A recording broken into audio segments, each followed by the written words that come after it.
But tell me, just what is it that you want to do? Well, we want to be free. We want to be free to do what we want to do. We want to be free to ride. We want to be free to ride our machines without being hassled by the man. And we want to get loaded. And we want to have a good time.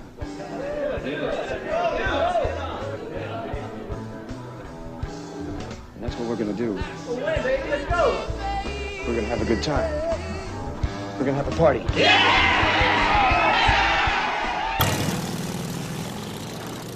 Welcome to another shit show on the Biker's Lifestyle Podcast with your host, Dirty and Tank. Here we go. Hey. What's happening? Not much, man. We're sitting on here with Hollywood from Insane Throttle Biker News, HarleyLiberty.com, and recently Insane Throttle Biker TV on Roku, right? Yeah, Insane Throttle TV on Roku. You guys are on there now. You guys are on the big TV. Oh, shit. Yeah, we got to. I know last I saw there were 2 episodes. I don't know if you put any more up. Yeah, I'm working through them. It's a programmer's nightmare on that thing. Is it? Yeah. Yeah. You got to get all the keywords right. You got to get all the coding right. So it's a pain in the ass. Yeah, we appreciate what you're doing for us, man. No problem. You guys got some good stuff, man. That's why everybody needs to see it. Basically, what it is a platform for creators that don't want to be censored by YouTube. And that's where we came up with the idea of the Roku TV. Plus, you're getting at a different audience than you would on YouTube or any of these other social media platforms. I was just about to ask how their censorship is, if they have any, if there's any kind of content that they won't allow, or... No, man, it's full bags gone, man. You get to do what you want on that. It's your own TV channel. It's kind of like HBO, Netflix, all that kind of stuff. You didn't make it just like that. You just gotta put out the warnings and stuff. This is rated R or X or whatever the hell it is. So it's pretty much it's your channel. You run the show. They don't stipulate what you got to do. Now, do they run commercials on their own, or is it sort of like a YouTube monetizing thing, or? I'm waiting to hear about the sales rep program to see how that works. It's not been monetized that I know of yet, and if it is, they better let me know. Okay. No, I was just curious. I mean, I've recently just, because I have a Roku TV, but I just realized that they have their own channels, because I didn't even know that thing existed. So well, they got Flip on there. They got stuff where you won't even need cable on that thing, man. You to get a whole deal, but that I know they run commercials on. Right. Well, yeah, like I haven't had cable in fucking years. And most of the your free channels, I mean, they just have regular commercials like regular TV, but it's uncensored movies, which is kind of nice. Nobody's shooting a real flipping gun, stuff like that, Right. And it's free. It's been pretty cool, and it's been an experience working with developers. I tell you, we got the Google Play, our radio app out. We're fighting with Apple right now to get that one coded because they got restrictions you wouldn't believe on that one as far as code's concerned. So that's our next one. We're working on getting that app up too. Shit, you're one hard-working motherfucker in this industry, man. Well, you know what, man? I work as hard as a hooker on payday. Let me tell you, I still got a freaking show to do after this on the radio. With the radio station, that is, huge. It's, meeting new people all over the world on that one because we're listened to everywhere. It's actually kind of funny in South Korea at the barracks. They listen to us all the time. They have the station on all the time over there. People don't like the censorship anymore, man. They like it for real. And they like to be entertained like the old shock jock era. Look at what happened to Howard Stern, for Christ's sakes. Now he's a goody two-shoe tree hugger where, there's a lot better stuff out there that people want to hear about. Yeah, he went on Sirius and you had to pay for him, and it was all downhill from there for him. Right. Him and his $70 million contract. Now he don't have to do what he used to do. He lost his roots. Yeah, it seems to happen. The money changes everything, right, brother? It always has. It always will, Always will, yeah. I mean, yeah, it's, you look at all these different huge biker rallies, And everybody talks about the good old days when it wasn't corporate, you know, and that's just another way of saying the money ruined it, you know. Once people realize they can get $80 for a t-shirt, you know, all the real fun stopped, you know what I mean? Yeah. But well, you know, they're about to feel that money loss in Chillicothe, where that fairgrounds kicked them because of that Leo officer. So Easy Riders got kicked out of there. They're about to find out how much money bikers really bring in. I think the whole biker scene is, you know, the whole motorcycle scene in general is searching for more real content and more real events, you know, and it's only when people start making money that things get corrupted. I mean, if you look at events like Born Free or Hippie Killer or something like that, they were huge before they got corporate money. And then as soon as they started getting corporate money and started doing more corporate friendly type fucking, like, I don't know, they took away all the tits and ass. You know what I mean? And they started having sponsors, and now it's a watered down fucking event than it used to be, you know? Well, that's one thing I refuse to do. A lot of people will notice that I get sponsorship deals on the daily, and I refuse any sponsorships because it's going to change the way my programming is. It's going to change how they are going to want me to change how I talk, and that just ain't happening. We're in the TV generation now. That's the problem. We're in the TV generation where everything is PC and you got to act a certain way according to society. You know, I heard one guy the other day, well, you know, bikers ain't slimy and scrubby anymore. They actually like fashion. It's like, dude, it's like, yeah, the scene's hardly what I remember it anyway. Yeah, it's a mixed nuts, man. I mean, look at the Harley scene in general, Harley specifically. I mean, you got the younger guys that are into performance baggers where they're putting, you know, high performance shocks and big cubic inches, and they're, you know, all about doing wheelies and fucking going fast, versus the slow and chrome and low and just, you know, that whole scene. You know, I haven't seen one dude putting tassels on his bike in about 20 years. So, you know. Right. Wow, brother. I took the tassels off my bike 2 years ago. I wasn't going to bring it up, but, you know, whatever. Yeah. I don't know, man. You see some of these new cats, man. If you look back, they couldn't have survived the kind of stuff that the old guys went through, like the 90s. They just wouldn't recognize it. They'd be all upset. They'd be, you know, white supremacists, this, you bikers or that. Well, welcome to the crowd. That's the way it used to be before it was cool. No, you know, and that's just it. I mean, I can't name names, but I still go to clubhouses and there's still old military German flags flying, if you know what I'm saying. Oh yeah. You know? And it's still, you know, I always said if they tried you know, showing any which way you can or any which way but loose, if they tried to make that movie now, it wouldn't have happened. Yeah. No. It wouldn't have happened with all the Nazi regalia, all that stuff. That's how bad it's become. And what's even worse is the PC stuff creeped into the scene. Well, and the thing is, you know, you talk about they're looking for real content. They're looking for, you know, down to earth, like, you know, how the scene really is. We really can't report and talk about us being club members, what that scene really is. We see it all the time. Like you said, we go to clubhouses, we go to their rallies, and that's the shit that people really want to see. But you know what? The mainstream public, the mainstream big bagger group wouldn't be able to handle it. Oh no. And you know, you bring that up, doing YouTube or being a creator, it is so hard for anybody that's affiliated with a club to even get into this field because all kinds of problems happen. When you're dancing a line, you know.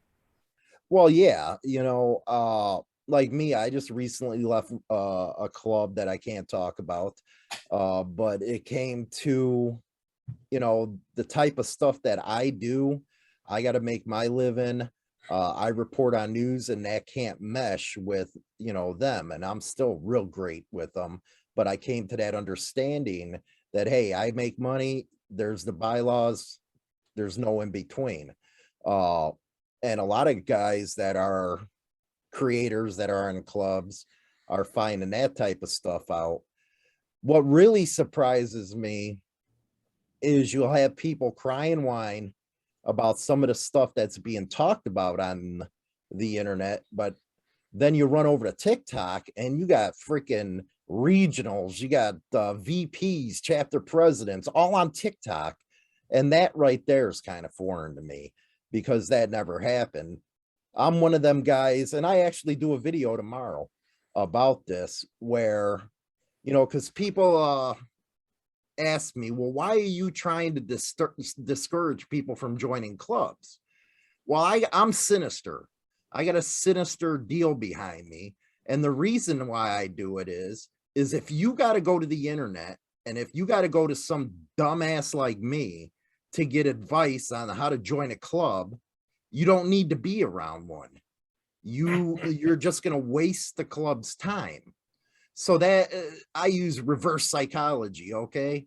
You're going to hear me say, hey, you know, you shouldn't be doing this. And these idiots are going to listen. They don't understand. All you have to do is go up and shake a hand. But some of these people spend hours upon hours. I call them protocol channels. Learning some stuff that all you have to do is be a man and walk up to somebody. I'm not used to that kind of stuff. And that's where me and the other generational creators get into it a lot. Yeah, well, we just did a whole show on it. Well, you know, loosely, but yeah. Yeah. Well, you know, it's a lot of, I mean, there's the way it was and there's the way it is now. You know, I mean, you can't ignore the fact that there's big time clubs on TikTok showing shit that you would never have seen 20 years ago unless you were in the scene. You know what I mean? Right. I mean, it's ridiculous. Clubhouse, I want to tell you. But yeah, I mean, it's, you know, there's channels upon channels, or, you know, influencers, whatever you want to call them, showing you behind the scenes looks and how things are going on. It's almost fucking looking how the sausage is made. You don't want to do that right away because no, you don't. Because unless you have the context in which this is happening, you can take it any way you want, and sometimes it's not a good look. You know, when you see everybody has seen that video of that one dude punking out that other club that rhymes with urine odor on TikTok. Everybody's seen that video. And yeah, it looks like bullying. It looks like, you know, oh, this guy's just being a dick. But you got to understand, those guys kind of had it coming, you know? Right. The problem with that, and I thought it was funny as hell, and I really it was a good video. It was good. I really respect that club. They're one of the best clubs in the Midwest. Mm-hmm. My only fear is when they're putting all this stuff, and the big club here in the Midwest won't allow that to happen. Not here in the States anyway. When you're putting that kind of stuff on social media, I can remember going to the parties where the FBI, ATF were out in the parking lot taking license plate numbers. Now they don't even have to do that. They just kick back at their desk and look up the social media profiles. So it was foreign to me. Why would you want to put any affiliation whatsoever that you know the alphabet agency is going to get at you about?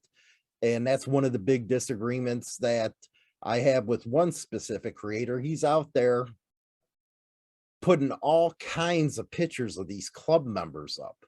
It's like, really, man? And I just did, you know, I got a story coming up where the FBI just busted 3 of them.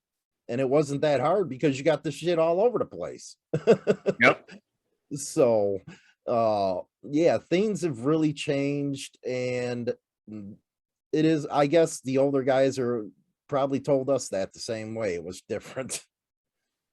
Well, we've been trying to get more real guys on our channel to talk about stuff, and they're still super hesitant on being on the internet because they're just old school as hell. You know, I was talking to a dude a couple of weekends ago about, you know, how things are. He just got out of prison, sat for, you know, 20 plus fucking years, and he's like, man, I don't even recognize what the fuck's going on these days.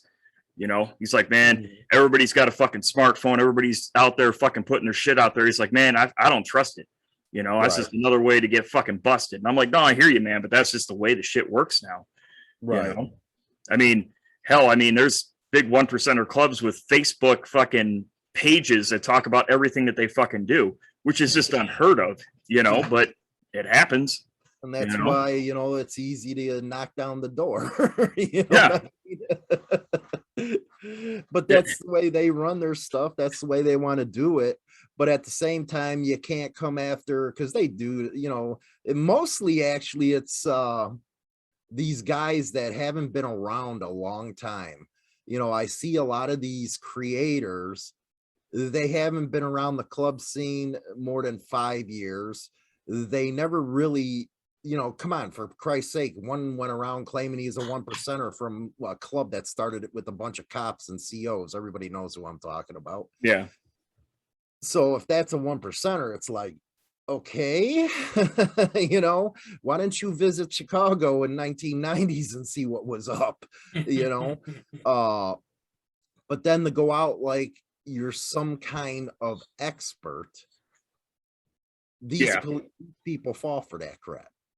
And that's one thing about the internet, people is going to fall for anything. Well, it's, you know, it's used to be if you see it on TV and it must be true. Now it's if you see it on the internet, it must be true. And the problem with that is anybody can put anything up on the internet. Well, you know? yeah, you know, I actually said that on tomorrow's video that I'm doing. When it comes to biker news, there's a lot of stuff that it's just not us reading off of an article. There's actually a process in the background that is happening with the clubs, because with us, we usually deal on a national level with them to talk about what's going on with the story. You know, everything's off the record because they can't go on the record, but we do talk with them, and most of the time they're calling their own people idiots with what's going on in there. But at the same time, for those that don't like it, they need to do their history, because all this started in 1997 with Biker News, and that started with Biker News Network. And that whole site's run by club members, actual club members. Then you had White Trash, that was ran by a major member of a 1%er club. So all the sites are being ran by actual club members. And when you hear people say, well, wait a second, you're highlighted. Well, that's where we used to get all our news from in the 90s, because we didn't have the internet. And when we did, it was the sites like that, because most bikers don't want to Google around or try to find material to look at. No, they want it all in one place. And now in the age of video, it's just taken on a whole new level. But, you know, that's one thing people have to realize is we have to talk to the clubs. You know, that was one of the problems I had, you know, being in the club, because I had to talk to other clubs that weren't so friendly with what we did. Yeah. Do you remember back in the Delphi forum days? You remember Delphi forums? Yeah. Yeah. One of the big sites they had for bikers there was MC 101. Oh, yeah. It's still there. It's still there. It's changed a lot, let me tell you. But I mean, you can see those are some real motherfuckers on there that are running it. I mean, the moderators, the admins, all of them that are in it, they're in the scene. And it's very, very prevalent, but it's changed. It's a lot different now. It's more of this, like you were just saying, you know, the social media aspect of it. They want all their news in one place. They want clickability. Right.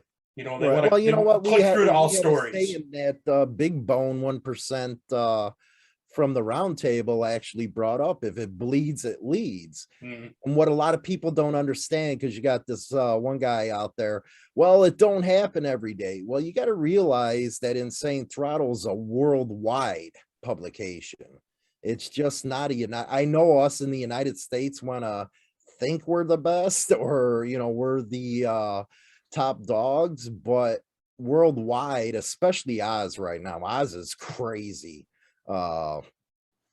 We cover that type of stuff as well, because we got Aussie listeners, we got New Zealanders, UK. So it might seem like that, but it's events going on all over the world. And one of the biggest things, and we've told clubs this, if you don't want to be in the news, then don't be in the news. That's on your end. And that's the agreement we really have with a lot of clubs. Yeah.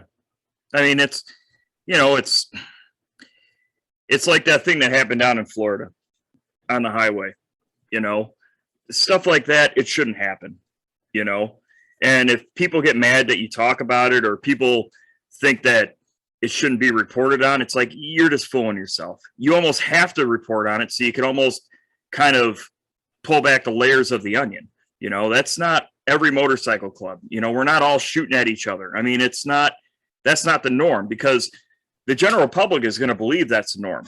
You know, I mean, right now, one of the biggest things going on is the Kyle Rittenhouse case. And it's hilarious watching. I'd be careful if this is going on YouTube. Nah, fuck them. They're flagging everybody. We already talked about it last episode anyway. Oh, okay. We don't make any money. We don't give a fuck. But I mean, you know, it's all these left-wing media sites now that the trial's happening are trying to like backpedal because they had so many facts wrong, and they had so many things wrong that I mean, they were trying to play this fucking kid out like he was this white supremacist out there gunning down black people when everybody involved in this case is white. You know, and then it's like such a blatant case of self-defense that the prosecution is almost, you know, basically doing the defense's fucking job for him just by presenting the facts. I think they're trying to throw it. I would almost assume. Some will say they're probably just trying to get civil unrest, but you know, there's an irony into this whole Rittenhouse thing that you know, that's a kind of glaringly evident. And that now you've got all these Antifa, you know, the BLM people, and they're saying, we don't need the police, get them out there. We're going to police our own neighborhoods. Then this kid goes up there and does that, polices his own neighborhood. And then there's a problem with it. You know, well, I mean, it's kind of ironic. You mentioned the Florida shooting. What a lot of people don't, they only see what they read in the papers. And we've been doing a lot of uncovering and stuff because we work behind the scenes at the level where we use LexisNexis to look up the court cases and stuff. And that sheriff was blaming Donovan for the whole thing. And he's being charged with murder because of his girl. Well, it comes out through sources that she had a bullet hole from side to side, you know, ear to ear. Well, if that was fired while you were in front, that's one hell of a lucky shot and angle. Yeah. But anybody who knows firearms knows there's no way to get an ear-to-ear shot if you're in front. No. So what we're looking at is, hey, the guy probably pulled up and maybe fired on them. So there's a lot that continues within the news with stories that you're going to learn. Like, you know, Sin City just went down for Rico. And when people say, well, and I get it, it don't happen every day, but the problem with a Rico case like that is, and I did the first half of what was going on, and the second half will be coming soon. There's a lot of people fighting motorcycle profiling right now, especially in Texas, where it's really bad. I wouldn't even ride down there. Screw that. Nope. But when that kind of stuff happens, a Rico bust, these ABATEs and MRFs, they're on Capitol Hill trying to fight. And next thing you know, this pops up, and then the lawmakers are looking at them all cross-eyed, and they're looking like a deer in a headlight. Well, what's going on with this? Well, you know, sometimes the excuse, not everybody's like that, don't work on them type of people. It really don't. They take it 10 miles, man. They really do. Yeah, and that was, you know, that's my point. It's, you know, because the mainstream media is going to put out their narrative, and they're going to stick with it, and it doesn't they're not going to dig into it. They're not going to look at facts. They're going to go, okay, how can we spin this to make it sexy for TV? You know, politically expedient. One thing the clubs have is they know they can reach out to us to try to put their angle on it without coming and putting it, you know, on the record. At least they know they have somebody that's going to be there to fight for them, but they also know I'm not going to be a tinfoil hat guy and say, hey, you know, the feds, all them, they're at fault every single time. I'm not going to do that. That's not how it works, because if I did that, there'd be no credibility. Right. And, you know, I'd be like another blogger that passed away that was just nothing but tinfoil hat stuff. So Yeah. biker news really is, it's a hot button issue. A lot of people, you know, some in the clubs, they don't understand it, and then others do. Right. Well, you know, If it wasn't such a big deal, NCOM wouldn't, I wouldn't be helping NCOM out. I wouldn't have got the 2019 Entertainer of the Year. That's what a lot of people that watch don't understand. well, it's, you know, clubs have to realize that social media and the general public, I mean, they have a say on how the world looks at bikers, you know, how they look at clubs. I mean, you can try to ignore it, you can try to stay off of it, but you're always going to be on it. You're always going to be part of it, because it's just part of the social fabric that is the world today. So if you're not going to get ahead of certain things, then you're just going to be left out to fucking dry.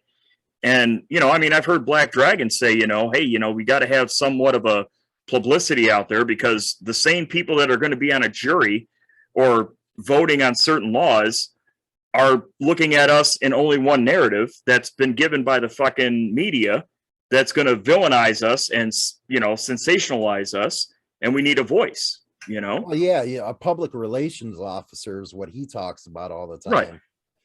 Because by time something happens, say in Australia, I'll have all the information within an hour or two. That's how fast things spread, and you got to control the narrative in these type of cases, because if you don't, you're going to go down. They got a 98% conviction rate for a reason. Yep. And they got the money too. And that's why, you know, I was kind of happy today. We covered a story out of Denver where Hell's Angels finally suing. They're fighting back against what they did to the clubhouse. They shot the lock off and shot him at the same time, when all they had to do was knock or do a ring bell. And everybody in the club should be thankful that the Mongols have the money they do to fight that patch case, because that could have affected everybody. So fighting back's important. Absolutely. Absolutely. I mean, you know, it's every, you know, organization out there, whether it's ABATE, whether it's, you know, the, you know, motorcycle profiling project, anything like that. I mean, the writing's on the wall. They're coming after us, you know. And when I say us, I mean club members specifically.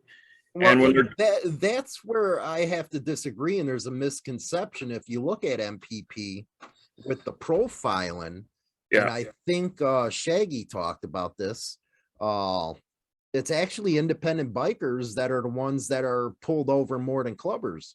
That's according to the MPP survey. Well, a lot of the clubbers, the clubs travel in packs. The independent bikers are out there 2-3 at a shot, and so they're low-hanging fruit. You know, Hardtail from ABATE, Wisconsin's the head of the MRF, and he talks about that. You know, they picked up, they're easier to get. So I think you're right in that respect. But I think Dirty's right too, that they are coming for the club people, because we represent the freedom that a lot of people can't fathom. Well, you're damn right, man. The clubs are. They're scared to death of clubs. Yeah, they're scared to death of clubs. Just look what happened on the 6th of January, man. They're scared of anybody that's white that's going to fight back. Yeah. Tank was there. Don't you start that. A friend of mine was, though. Oh shit. There it is. Yeah, a club guy I know down here in Florida was there. Yeah. And I'm like, don't you dare even text me or contact me on social media. Well, there it goes again. You know, technology is what really hurts everything. But I mean, you know, with profiling, it's not just the road, it's the parties, it's the clubhouses. I mean, yeah, I mean, there's a lot of independent bikers, and let's face facts, they're wearing fucking shit that kind of makes them look like a club. And cops ain't that fucking smart. You know what I mean? They see a fucking dude rolling down the road with fucking patches, they're gonna think that guy's in a fucking club when really he's just pretending. you know, and he's going to get fucked. Members are getting pulled over. But, you know, yeah. But I'll tell you this right now. I mean, I don't know how many times I've been to an event, including ours, where we have a police presence always around. And that's just as big as fucking profiling as anything else. Because I'll go down, you know, I'll go past a fucking moose lodge that's having a fucking pancake breakfast, and I don't see 3 fucking squad cars sitting across the street in a parking lot. Yeah, we'll sit there at our open houses and we'll watch them drive by all night long or sit in the parking lot across the street. Yeah. Right. Well, we've tried to change up the news in the beginning of the show. We're trying to highlight the good stuff that bikers do next year. We already got rally booked. We're gonna have some fun doing rallies because there has to be good that gets out there as well. The only issue I have is a lot of these protocol channels teaching stuff that's going to get somebody a black eye. I think that's why I go back and forth with some, because come on, you guys know you're in a club. Half the shit they're talking about is going to get you whooped in the Midwest. Yeah. Yeah. Yeah. Yeah. Midwest is its own animal. You know, I hear some dudes out on each coast and they're talking about how things are, and it's like, man, that shit would not fly down here or over here. You know, it would just not fly. But yeah, whatever. And they don't put the disclaimers on their, you know, they don't disclaim it. Hey, this is for East Coast. This is for West Coast. You know, East Coast is a very special stupid right now, the way they run things. You know, I'm going to have my haters from the East Coast. But when you start saying to the major clubs, and you're supposedly a major club, that we know who our cops are, that kind of freaks everybody out. So it's changed a lot. And that's the, you know, I really haven't covered that story because it makes everybody look stupid. And that's one thing I never wanted to do, was try to make a club look that stupid. Yeah, I know. I mean, it's all these different YouTube channels that talk about protocol and they talk about what to do and blah, blah, blah. I mean, some of them aren't bad, you know, and it's relatively decent knowledge, you know, like, you know, well, you know, I mean, there's guys out there that aren't really technically in a club. They're in like an association that talk about what do you do when you meet a 1%er and this and that. It's not wrong information. But at the same time, when they start talking about how that club operates, it's like, well, hold on. You're kind of looking at it from the outside. Maybe you shouldn't be talking about that kind of shit. You know, it's like, I know you're trying to be sensationalizing and you're trying to get views and everything, because we all know that every YouTube video that has 1%er in the fucking title is going to get fucking 10,000 clicks off of that. You know, that's the business aspect. And a lot of people don't understand that this is a business for a lot of people. You know, we wouldn't be putting $50,000-$60,000 into equipment. I think Big Cell, when he was on it, I think he had about 50 G's in his stuff. With all the radio, because my equipment's different than theirs. They're more video based than I am. I'm more radio based and podcast based. So I got the radio station stuff in here. So it is a business, and you got to run it like a business. And you got to get the views, you got to get the subscribers, you got to get the clicks, and you know, it is what it is. That's the way business works. $30 Amazon mic right here. I was going to say, we don't make any money off this at all. $500 roadie. Oh shit! Oh, you can spend $10,000 on a microphone. You can spend a lot of money on a microphone if you want. Yeah. Oh yeah. Hell, we don't make anything off this. I'm sure Dirty and I are a couple $1,000s into this at this point. You know. Well, you'll get going, man. We're having that creator. See, what I believe in helping people get where I'm at. I don't believe in that BS where everybody's competitor like some of these people are. No, if you help, I always came from the school, if you help people out, you'll get your payday eventually. Well, we wouldn't be here having this conversation if it wasn't for you. That's true. No, you guys did this on your own, man. You didn't do this on me. You pushed us in there. You gave us. I helped a couple things, but you guys did this on your own. You know, you put the effort in. the longevity in. You guys are funny. You got serious subjects. You call it out as you see fit. That's what makes you successful. And you guys did that all on your own. No, we try. Yeah, Dirty got called a poser by some guy from Australia last week. Well, you're gonna have your haters. No, we like those people. That means we're getting effective, We got shirts coming out right now that say I hate the Bikers Lifestyle Podcast. So that's right. There you go. Well, what I like about you guys is you're honest. Dirty's honest. He's funny.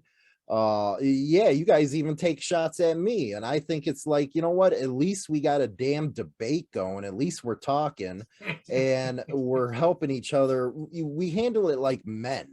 That's what I believe in. And a lot of these other people, it's just a different school of thinking that I'm used to. Just because you might not agree with me doesn't mean, hey, I'm not going to try to help you get to where you need to be. I'll tell you what, man, we got the most hate emails on you when we had you on that one episode. Oh boy, they love to hate me. They sure do. And there's different types of creators. There's these guys that are trying to I don't know, they're trying to grow the scene through YouTube, and then there's guys that are trying to I don't know, however you want to say it, talk about it in a manner that's beneficial for everybody, Mm-hmm. And we had a guy on from another channel, and he had, oh, you shouldn't be making money off of fucking people. You shouldn't be doing this. And yeah, okay, I get it. It's noble. I agree. But I'm not going to fault a guy for trying to make $1. You know what I mean? This is a capitalistic fucking world. This shit costs fucking money. Well, for that, I would say, would you rather one of your own make it, or would you rather have Budweiser, Coca-Cola, somebody like that be making the money? Everybody's going to hustle. This is a hustle. And I'm very honest about that to my listeners. I always believe if you're wrong, you say you're wrong. If if you believe in something, believe in it and give an explanation of why you believe in it. I had that big blowout because of that. And this has nothing to do with them, guys, so don't yell at them. I know they're in an MC. It's me bringing it up, not them. I had that big blowout because of that little Dave stuff. And it turned out I bided my time, let all the hate come, and then finally got him on my show. And let's just say I didn't throw softball questions. And there was a little discrepancies in a lot of stuff that he had to say. But I understand the hate and you can't let the hate ruin what you're trying to achieve, because you're on the internet with people you're never going to see again. Never. Or hear from. All they want to do is have a voice. But I know you'll get hate on me, man.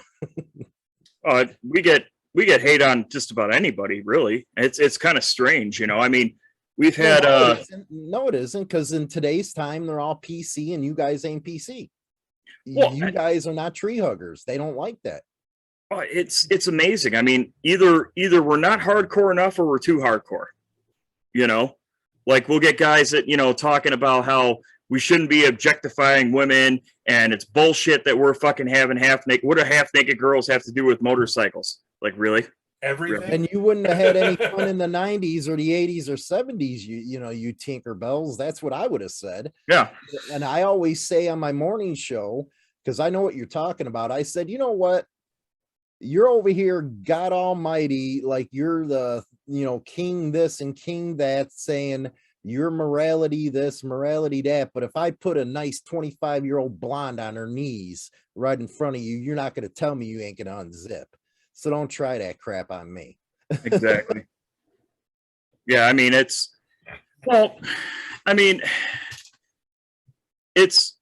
we do a strip poker run every year, right? Oh yeah, it's famous around here. Right. And a lot of people have fun with it. And we go out and we do all this shit. And every fucking year, there's some fucking cunt that comes out of fucking nowhere and starts bitching at us that we're objectifying women, we're fucking pigs, we're this, we're that. And it's like, do you know where all that money goes? To a battered woman shelter. How much money do you donate to a battered woman shelter is what I say to them. How much of your time do you donate? Yeah, time, money, anything, effort. No. I mean, or better yet, you just ask her why. You jealous that you can't get any pecker? I mean, yeah, exactly. You know, some of these chicks aren't half bad looking when they start bitching. You know, it's like, hey, you know, if you came out, you'd have fun. You know, that's 2021 for you. Now put that same situation in 1994, what would have happened? Right. You know, and you know, I don't give a flying fuck about, you know, what people think about me. I really don't, because especially when it comes to like internet people, you know, if you make a YouTube comment and you start trashing me, I can't stress enough how much I just laugh at it, because it's like, get the fuck out of here. You know, I have fun with the haters. I love having fun with them. Oh, I know. It's like, dude, first of all, I know your life sucks, because nobody who's doing good and nobody who's successful is making negative YouTube comments. Nobody's doing that, you know? Right. But, you know, you get these guys that'll have this whole paragraph on how you're a dumb son of a bitch. And it's like, well, what the fuck are you doing in life where you have the time to formulate this thought? I run its space in your fucking head to the point where you feel the need to thrash me, and you think it's going to somehow, I'm going to read that and cry? No, I'm going to read that and go, what the fuck is this asshole talking about?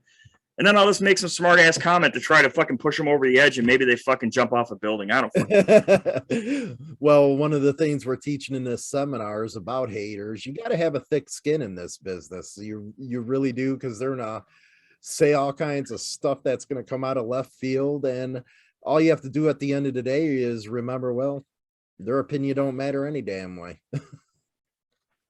Nope. Well, you mentioned Howard Stern earlier. You know, and I remember that movie that he did. What was that? What was the name of that fucking Howard Private Stern Parts. movie? Private Parts. And he said, yeah, half the people that listen to him love what he's about to say, and then the other half of the people hate him because they listen to him because they hear what he has to say. They listen longer. Yeah. Tipper Gore was buying fucking rap fucking CDs or running them over with a fucking steamroller, and it's like, yeah, you had to buy them, didn't you? Thanks. Right.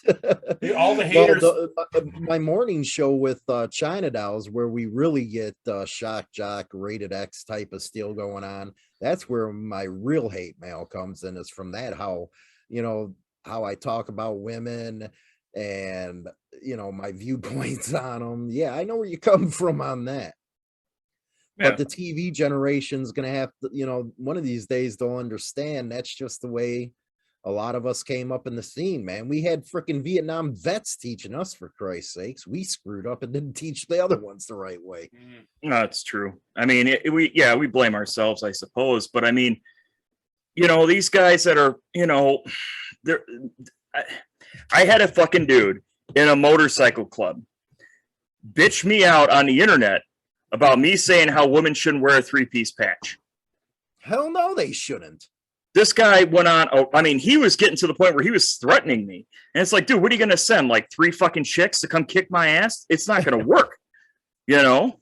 I mean, fucking A. Well, you know what? I'll state it. I don't believe in it, because that patch is supposed to mean everything to you. And for one, and this is where I'll get the chauvinistic pig like I always do, I don't believe women should be in that type of position to tell a man what to do. So you're going to have a full patch broad telling a man prospect what to do? That's just embarrassing. And that's not a man in my eyes. So then you get these broads in the 3-piece patch. Next thing you know, you go into a bar and they do something stupid, and it's the men that has to deal with it because of what the broad said. Every war that's started almost within the club scene has been over damn broad. That's true. Hell no, they shouldn't be wearing no 3-piece patch. Look, I mean, bikers have to live in the real world. You know, we can't live in this woke fucking thing where, you know, men can be women and they can, you know, men can give birth to kids. I mean, it's all fucking crazy shit when you're talking to a biker. You know what I mean? It's like, no. 2 genders, brother. 2 genders. Yeah, there's only 2, you know, especially when they try to sell their woke t-shirts. There's only 2 genders, but yeah, you know, you pick male or female. Yeah. Yeah, but there's 42 different in their fucking profile. But anyways, point is, it's like, you know, every club's the same when it comes to, you know, how they feel about women. Okay, let me rephrase. Every real club is the same when it comes about women, is because we come from the old school where, you know, men are the providers, the protectors, the enforcers, the whatever, you know, we're the rough and tough sons of bitches that have to fucking put foot to ass and get shit fucking done. If you have a fucking chick in a club and she's trying to be the sergeant in arms, that's not going to fucking play. That's not going to fucking work. You know? No. There's a couple of clubs that I know in the area over the past decade that had chicks in their ranks, and neither of them exist at this point in time. Well, there was a club up here in Wisconsin that put chicks in their ranks, and we all saw how that played out. We and sure did, yeah. They got real fucking lucky that they were given a second shot, and they got a chance to rebuild. Yeah, they just recently split, by the way. Yeah. Yeah. At the end of the day, it's a man's world, and this is a man's scene, and hopefully nothing that tree huggers say is going to change it, but it looks like it's working somewhat. You know, yeah, a woman's hot on a bike, man, and I just got used to that idea in the last couple of years that a woman can ride a bike. Before, you never seen them unless they were a butch, and now it's a lot different. Bikes on bikes. But yeah, I mean, you know, I got no problem with a chick owning a bike or a chick trying to run her own thing. Hey, go for it, girl. Have at it. I don't care. But you're not going to be a part of this fucking club where you're a fucking patch holder. You can be, you know, somebody's old lady, but you're never going to fucking wear this patch. And I mean, I know some down fucking bitches that are fucking hardcore, you know. I mean, I know chicks that'll ride crotch rockets from here to Kentucky and back in a fucking 32 hours period, you know. She can ride. She can ride. But she's never going to fucking wear a patch. I'll tell you that. I don't care what the fuck she does. You know, well, that's the thing with the new, between the different sets, and I get told all the time, we should all be one set. Well, there's the white set, there's the black set, mixed race, Hispanic set. That's all I've ever known. And usually you never really mix between the two. It's opening up a little bit. Me and Black Dragon actually talked about this, and Black Dragon said, hell no, I don't want to see, black guys go into the major 1%er clubs because it takes away from our culture. Well, that's the same thing with the white boys, man. But you're seeing it a lot more where women are in the sport bike clubs. Yep. Yeah, it's true. I mean, well, a lot of these sport bike clubs are more, I don't know, they're just pretending. And I hate to say it because, you know, I don't want to downgrade what the fuck they're doing, but it's kind of fucking true. You know, I mean, your traditional motorcycle club is about brotherhood. It's about more than just riding motorcycles. It's about being there for each other. And sport bike guys, they're not like that. They're just not. And I mean, they can try, they can watch Biker Boys all they want. It's not real life, dude. Yeah, it's a whole different scene, man. It is. And I'm not, you know, it's not better or worse. It's just different. All I have to say, you know, with their scene is they got hotter chicks than we do. They really do. You know, that's what sucks. You know, fuck, man. What is it with Spanish girls and their asses? Fuck sakes. I asked China Doll the other day, I was like, how did they get that bomb ass figure, but then they got this big ass? How do you do that? I have no idea. How do they fit that thing on that little pillion seat about that big, raised up 2 feet above the guy in the freaking front? You know, crying out loud, do you think that thing fly right up their asshole, for crying out loud? Right. I don't know. You like it's just a different scene. But I mean, there is that one club. What is it? Leather and Lace. Leather and Lace. Now they dubbed themselves as a female 1%er club. See, I can't see how a female can be a 1%er. Well, I know. Just like I can't see somebody coming from a club that started out with cops in it as a 1%. I just can't see it. You know, with me, though, I only recognize, and this is personally me, maybe 10 or 11 real 1%er clubs. Other than that, a lot of people are just throwing it on now. And I don't understand why they would, because they didn't earn that. They didn't spill the blood like the old guys did. They didn't go through all the problems that the old guys did. Yeah. Milwaukee, you know what I'm talking about, in 78 or 79, man. They beat them with nightclubs. Yep. You know, they didn't have to go through that stuff. So why would you dishonor the memory of them guys? That's just the way I look at things. Yeah. Well, you know, you have one creator, well, motorcycle heavyweights. One's a wrestler, and then the rest are actors. What the hell are you talking about, a heavyweights? You got Sonny out there to the Hell's Angels. You got Taco Bowman to AOA.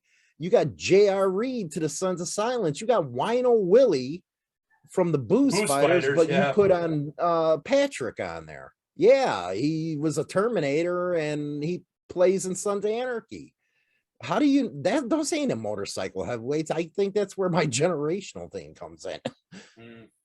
You know, we used to joke around about fucking us knowing Jason Momoa because we always thought it was kind of goofy that fucking Harley Davidson fucking is using him as a spokesperson, you know? And then to see that there's this motorcycle club that is basically making him an honorary member, and they're trying to talk about how they're a serious motorcycle club. Look, we're a fucking single chapter fucking mom and pop club in the middle of bumfuck goddamn Wisconsin. And I sure in the fuck wouldn't give some patch to some fucking Hollywood actor just to get fucking notoriety, because fucking that patch means more to me than getting famous on the fucking internet, you know? Well, BIC is what it used to be like, man. It used to be, let's build our chapter. Let's not throw 50 chapters up. No, you stayed true to who the whole thing was about. It's hard work.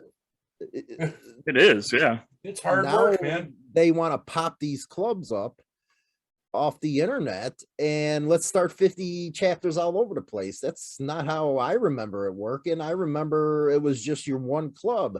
Hell, you got one of the oldest ones in Chicago, the Fagawis. They only have a few chapters, but they keep it small. And that's the Brotherhood.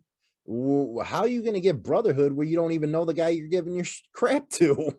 Yeah. Well, that's just it. You know, I mean, we were talking about social media earlier. I mean, still to this day, I get messages from guys trying to join the club via the internet because they're in another state.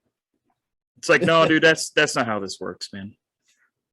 You guys got the true, I've been to a BIC event and you guys got the true. It feels like it's the old days around you guys. It doesn't feel like that around a lot of clubs now. Yeah. I mean, no, I hear what you're saying. No, we try, we try to stay true to the traditions and we try to stay as legit as we can, but yeah, I try not to fuck around because you can see the other clubs a mile away coming, these guys that, that their club formed a year ago and they got 3 chapters and 200 fucking members. And it's like, well, how the fuck did that happen? Basically, you know what I mean? Exactly. Your probationary period is 5 to 7 business days, because that's when the fucking patches come in the mail. So I don't want to, fuck those. Well, guys. see, the problem is nowadays you got an old club that is a diamond that is doing exactly what Iron Order did. And how are clubs supposed to look up to that, knowing that's what's happening? And I think that's where a lot of confusion comes in too, where Midwest clubs ain't like that. And I talk to the Midwest clubs all the time. I was like, man, we must be some kind of special because this would never happen around like this. Midwest clubs stay true to who they are. Yeah. Well, that's sort of the Midwest, in general, the country in general. I mean, if you look at the coast, I mean, all the crazy bullshit that comes out of the government and all the crazy bullshit in the fucking, political sphere or, the zeitgeist that is the pop culture comes from the fucking coastline, California, New York. All this, the Midwest is still just the same old school fucking America as it always has been. Blue collar. We think these assholes are fucking crazy. We got our little fucking cities, but you got Chicago. I mean, that fucking mayor down there, I don't know what the fuck that fucking crazy bitch is trying to fucking do. Madison ain't no prize either. Exactly. Madison, yeah. But as far as like, you go out to like, a smaller town, I mean, fuck, I'll say Janesville, it's blue collar as hell. Right. Well, you guys also have one of the oldest up there in Madison, the CCs, man. They're a hardcore, tight-knit club. So when you do go to some of these rallies and you see this type of stuff, that's just like one guy said, well, we don't wear our stuff down Main Street. Well, why not during Daytona? Well, that's nobody does it. Bull, we all know what clubs are down there wearing that stuff. You just don't want to, you talk about protocol, but you don't want to follow it. type Right. of deal. And Tell you I what. think, go ahead. No, finish up, and then I'm going to make a point. No, go ahead. I was going to say, I rode from Florida up to Wisconsin, and then Wisconsin back down to Florida, and I flew my rags all the way. Mm-hmm. Nobody going to tell me different. I mean, we're told that. Dirty and I were told that you can't wear them down here. You're not supposed to wear them there. What do, brother? We fucking wear them. The way I look at it is, I mean, if somebody's got a big enough fucking problem where they're going to talk to me about it, then we'll have that conversation. But I'm not going to like intentionally put my shit in my saddlebag because I'm afraid to have that conversation. You know what I mean? Because then I don't deserve to wear the motherfucker to begin with. Yeah. You know? Well, and also BIC's always, you built those relationships where you don't have to worry about that from Florida to Wisconsin. That's a real club. Yeah. Well, and that's just it. Yeah. We're not trying to be anything that, we don't have these pretend beefs. We're not fucking trying to pretend that we're something that we're not. We're not trying to fucking pop up chapters all over the fucking United States out of nowhere without fucking, talking to people first and making sure that, they know who we are. And we're not trying to, fuck with their shit, because right now it's really hard for an MC to do its business without putting all of its business out there. Well, that's the day and age, man. Now that's why I get surprised. TikTok, I was gonna attempt to open an account, then I was like, nah, man, this just ain't me. And then I seen all these different people. I was like, man, what the hell are you guys doing? It's like freaking J. Edgar Hoover's wet dream what you guys are doing. Yep. It's that whole funny little meme where people were, in the 1960s talking about how the government is spying on you. You got to be careful. Now everybody's got this fucking Alexa box that's constantly listening to you, but you think it's awesome because it tells you when to get milk. It's like, get the fuck out of here. Yeah, they got the refrigerator. Happy as hell that you guys are on. I'm happy as hell that you guys are doing the shows, because it gives them a look at what things are supposed to be like, how regular guys from the Midwest actually talk. They're not hiding anything. They're legit. That's why I love your guys' show. We're always gonna agree to disagree on stuff. That's just the way it is. But I think we handle it a lot different here in the Midwest than the other ones do. They get butthurt too easy. Yeah, the truth. They do. Yeah. But you guys are killing it, man, and you're just working your channel, doing you. I just put up that one episode where Brian was dressed as what was it? That yuppie. That was Trent, the woke biker. Trent, the woke biker. The woke biker. Oh my god! I loved it. We had a lot of fun with that. We really did. And you know what? They probably think that was scripted. I mean, we literally talked about that for like 3 minutes and then pressed record. Yeah. And then out it came. James Bond deal. What's even funnier is that there's people that don't realize that's me. That's very true. Yeah. Yeah, I know. They don't get it's a skit. Yeah. I mean, all I did was take my head off, fucking push my hair off to the fucking side, pop the lenses out of my sunglasses, and all of a sudden I'm unrecognizable. So, whatever. Like the Clark Kent of fucking the motorcycle fucking scene, I guess. Well, you were the only one who was acting, brother. Yeah. Well, he's probably going to make an appearance here again, I would imagine, It's possible. You should have him like a regular skit, man, like SNL does. Take like 3 or 4 minutes out of your show and have the, life according to Trent. Well, we were good. Yeah, I was actually thinking about like trying to have Trent interview people, and just, that would be funny. Oh, it'd be hilarious, but yeah, I don't know. I hope you guys are able to get your deal over at that strip club, man. That'd be amazing. Yeah, it would. Fuck podcast shit. I mean, just in general,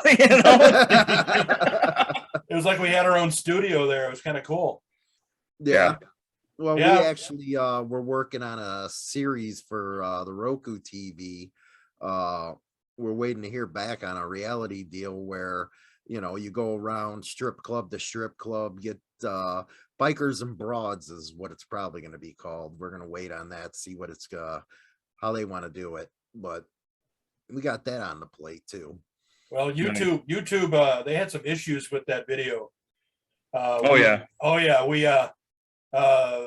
it's all about, it's about the title, right? You got to make it clickable, and then you got to have the picture on the video. It's got to be something that they want to click on. Right. And so, Dirty was dying because, he was thinking about how are we going to get these girls to get up and show their shit off. And then me, I'm like, hey, girls, why don't you stand up, turn around, and let everybody see it, And so they're twitching their asses and stuff. Now they're wearing, clothes, but they've got, some flesh showing. And so that was I screenshot one of those shots, and that was the lead in. So I went and we're going to leave for Kentucky for me to come back down here. And, we posted up that Friday, we're on the road, and I get this email, from YouTube. Hey, we had to take that down because of content. I'm like, what the hell? Really?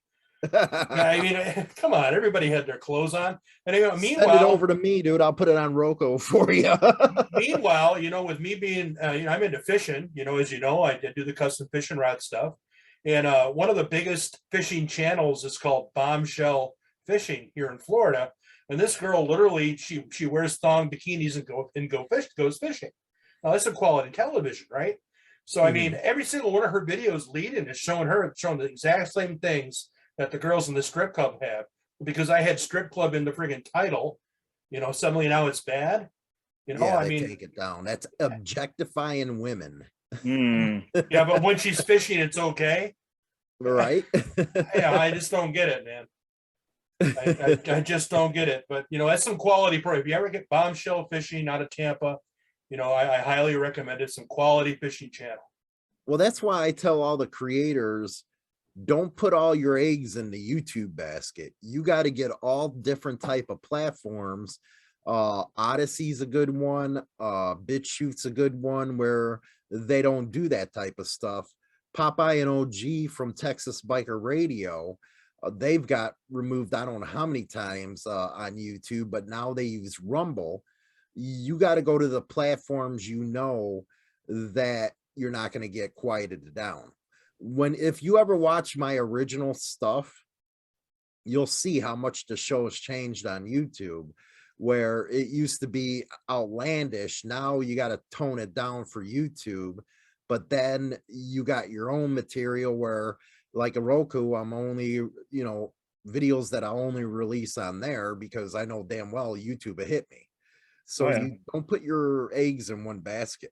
Well, I'm going to be taking some notes here on Saturday when we're doing the show there. So, I think once you get down the SEO, how to work the channel, I think you're just going to explode. We got Shaggy, he got the 5,000 subscribers in 2 months when, helping him out and stuff. We're going to get you guys there because you guys deserve to be there. Well, thanks, man. High praise, man. Thanks. Yeah, definitely. Well, I know we're I know we're keeping you from your radio show here. You delayed that to come on here, and we really appreciate that. No problem, man. So we'll go ahead and go ahead. I'm sorry. These goddamn formats are like a fucking cell phone, Yeah, no problem, man. You guys, whenever you need me, just call me. Right on. Well, we'll be seeing you in a couple of days here, and we'll wrap this up right now. What do you think, brother? Yeah, we're good. Yeah, I'll end the recording. We can chat for a little after, so don't cut off right away, okay? All right, man. All right. So, hey, man, thanks everybody for listening. If you made it to this point, there's just about 3 or 4 of you. Dirty's mom. Shout out to Dirty's mom. Hey, how you doing? And those in the podcast, and a lot of truckers listen to us. Thanks a lot. Want to thank Hollywood here from HarleyLiberty.com, Insane Throttle News, Biker News, Insane Throttle TV on Roku. Check it out. It's taken off quick. And if you want the #1 biker news show in the world, that's right, and it's right here. You can catch it on Insane Throttle Biker News with Hollywood, our good friend.